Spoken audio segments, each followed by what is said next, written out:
Today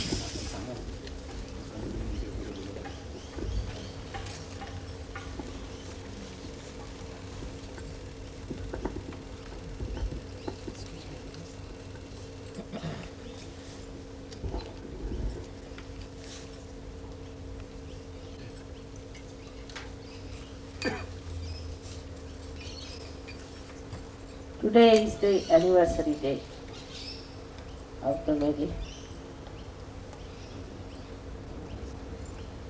and I have allowed them to celebrate it because marriage is very important in Sahaja Yoga. It is one of the most important things for Sahaja Yoga that one should get married. Firstly, marriage always gives you a balance of understanding. If you have proper ideas about marriage, if you have funny ideas, and if you are just marrying for fun's sake, and you do not understand the value of marriage, then it is just a joke. It's not a marriage. But in Sahaja Yoga, you really understand the value of marriage first of all, what it is. And then, luckily today we are going to have some Sahaja Yoga weddings in which you will see how we try to conform to the divine laws of marriage and get married under those laws. Here I find in Australia as well as in other countries that marriage has lost its sanctity. People don't understand that by doing sin against the marriage, they are committing such great sins that many generations will have to suffer for this kind of thing. One has to understand that fidelity is the basis of marriage. If there is no fidelity, marriage has no meaning. If you are not capable of being fidel, that means you are not yet a human being. A human being has to be a fidel animal. In marriage, we conform that the problem is over now. We have finished with the choices we had, and now we are going to settle down with one person.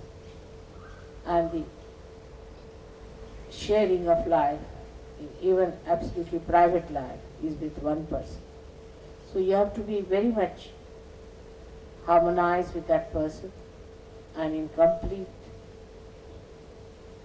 understanding and loyalties to each other one has to take. Now the marriage is for the reproduction of the species, as they say. Now as you are another species, you are Sahaja Yogis with a new awareness. Marriages between you will bring forth children of very high caliber. There are great saints who are anxious to get married, get birth on this earth. And if they find good Sahaja Yogi husband and wife who love each other, are good progressive people in Sahaja Yoga who are dedicated to Sahaja Yoga, they would be definitely descending on this earth through you. So it is very important and imminent at this time that one should understand the value of the marriage of Sahaja Yoga. So many marriages have taken place before also. But what is the validity or what is the credibility of those marriages when the person who marries them in the name of God is not a realized soul? He has to be a realized soul to marry. He has no authority to marry in the name of God. All right, registration is a different thing altogether because they do not marry in the name of God, they marry in the name of a nation. But if you have to marry in the name of God, you must have a realized soul to do that. And one should understand every bit of the marriage that is performed, what you are doing, why you are doing. There are certain promises that are to be given. We have taken this marriage system from the old Vedic system, also changed it very much according to the Sahaja Yoga, where we have tried to use also certain ceremonies which are done in the churches and other religions. But mainly it is based on the Kundalini. So the promise is to the fire. In this marriage, the promise is to the fire.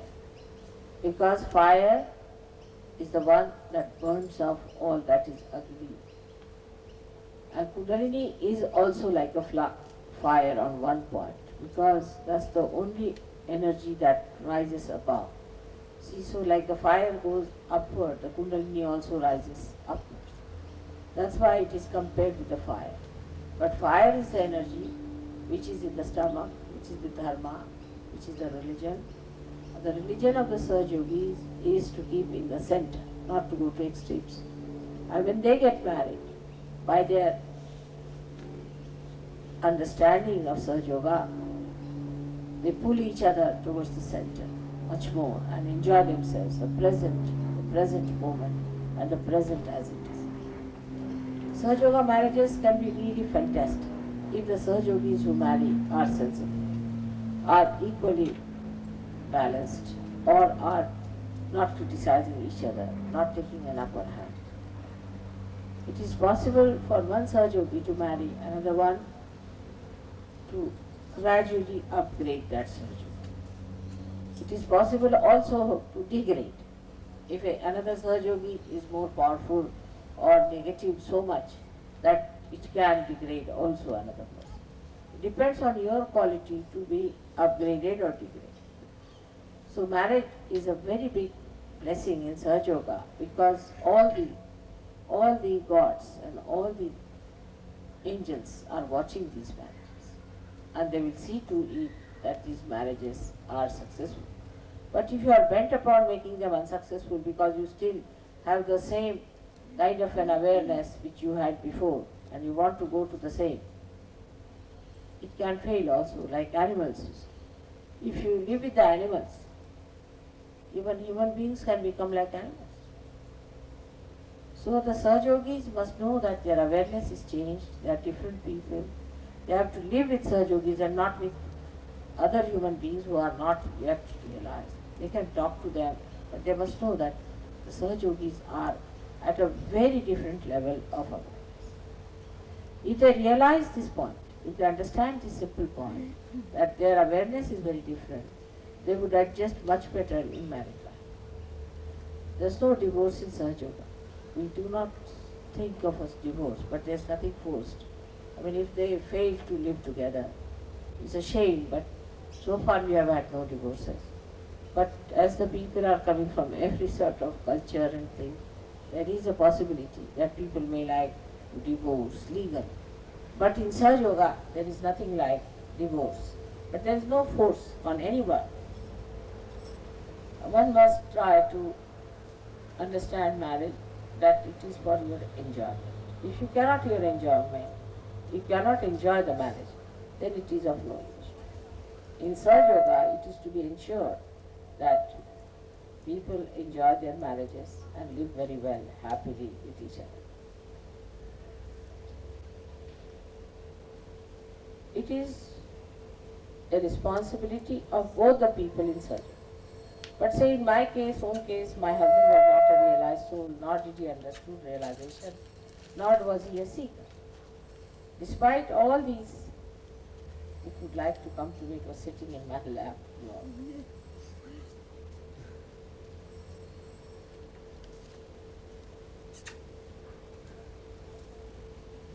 And despite all that, see, I didn't get upset or anything. I didn't push him. I didn't push anyone. I said gradually he will be able to see it through. So even if another person is not a realized soul, one can manage it very well and can live very happily. But in case you get both the people realized, then it's a much better thing and should be enjoyed. But the interest should be in Sahaja Yoga. If you have other interests, then there could be problems. Because a Sahaja Yogi would not tolerate his wife, or a Sahaja Yogini would not tolerate her husband to waste his energy on nonsensical.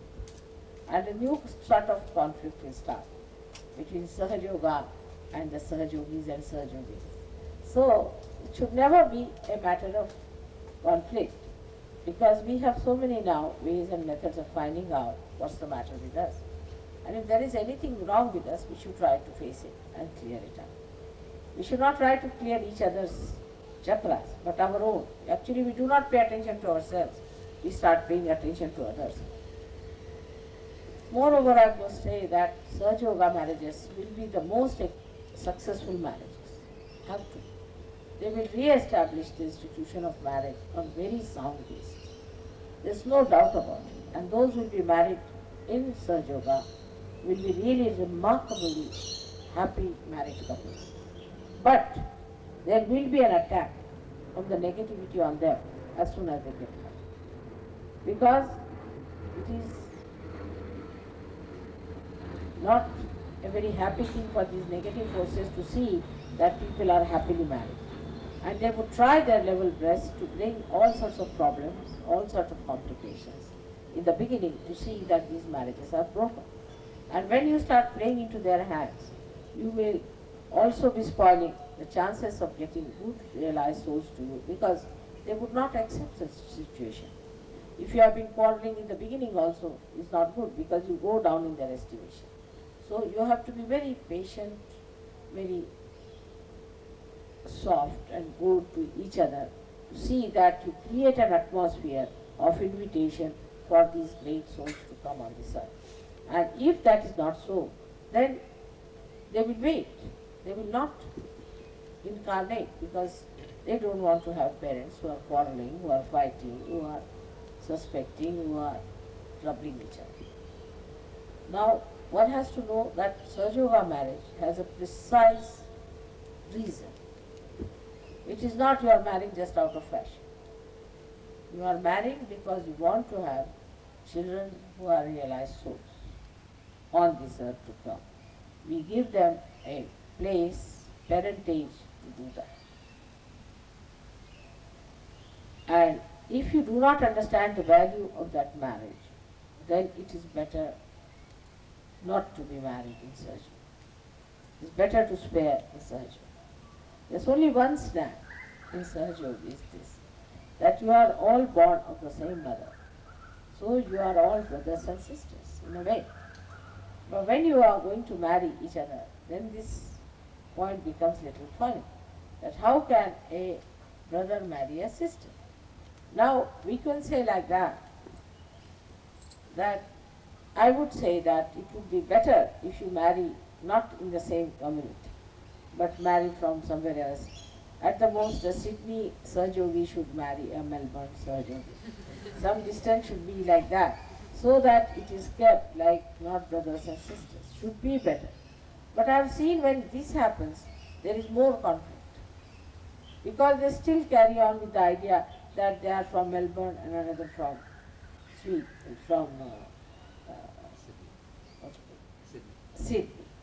Just like what they are Sydney. Now the Sydney and Melbourne should not be a matter of conflict. Because as soon as they start quarreling, they say, oh, you Melbourneian, I know you are like that. You should say, you Sydneyans, you are like that. And immediately you become like that and you start quarreling about it. So you must know that you are not a Sydneyan or a Melbourneian, but you are nothing but a Sahaja Yogi. And Sahaja Yogi has no caste, community or any race or any religion, or also no bar of any nation. Whatever nation you come from, you are a Sahaja Yogi, you are a universal being. You are. You can feel the vibrations of anyone sitting down here, whether he is from Hawaii or from America, doesn't matter. So when you can feel about everyone, that means you are no more belonging to any community or any particular country. You are a universal being, and that's what we have to do. We have to create more universal beings. And to expedite that, we want to get these great souls on this earth. So it's a very important work. They have to be on this earth because they are the great channels for this divine work. Once they start descending on this earth, the real ones, it will all expedite. It will be such a great, you don't know, it will be such a great sudden explosion of Sahaja Yoga. You'll be amazed how it can grow faster with these people coming down. And we should try to make such arrangements that we get the real blessings of those people that they come down on this earth. It's very important. So I would request you to think about the marriage from a new angle and from new ideas by which you can really understand the value, value of these marriages. And then you make it a successful marriage and not a failure, a nonsense of it. That's such a great simple thing to do because you are married before your life goes. So there is no question of being just married like other people are married and then they take a nameplate on their car saying just married, and they are going to a divorce case. There cannot be such a thing for surgery. It's a serious thing. If you are not serious enough about it, better not. If you have expectations about marriage, it is better not to. It is better not to marry. Nobody is going to force you to marry. Just say, no, not at all, I'm not ready. But if you are going to go on like this, you are really be harming Sahaja Yoga in the worst possible way. It is like stabbing Sahaja Yoga from the back. So there is no need for you to get married in case you do not want to have it. On the contrary, it would be better that there are many married couples who can produce children. And they can have those great people born to them. But if you think that adjustment and all that means all kinds of these old ideas of married life, it's better that you do not get married. It's a new heavenly marriage for which you should be prepared to receive the beauty and the blessings and also the greatest of greatest, the ultimate meaning. I hope you will understand that Sahaja Yoga is emphasizing on marriages. And we do not believe in any asceticism, running away from family life. We believe that family life is the most important thing.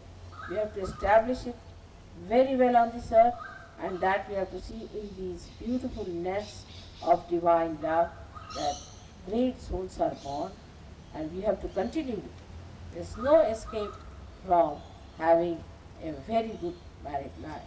And I wish you, all of you, that you will have a very good happy married life, and those who are not married, I wish them that they also will have a very happy married life.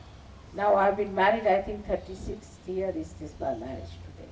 So many years have passed, but still I feel like a bride with my husband, because really we have been very wise people to live like that. And of course there are ups and downs, but ultimately one feels very different about the whole thing. He has sent a beautiful letter today, thanking you all for your kindness shown to me and for all the kindness you have shown to him. So we should have the puja this today as a Graha Lakshmi. You are worshipping me as a Graha Lakshmi in you, and which is very essential also. To worship me as a Graha Lakshmi, because you all have a problem with your Graha Lakshmi. That's the left navi. So I hope it will work out better for you, and we'll start with that puja. After this short puja that we have, then we'll start with this Devi Havan, because this we have not been able to do so far, and this is very important. We have to somehow or other manage it. Today, if possible, we should do 1,000 names. It will be a very good idea.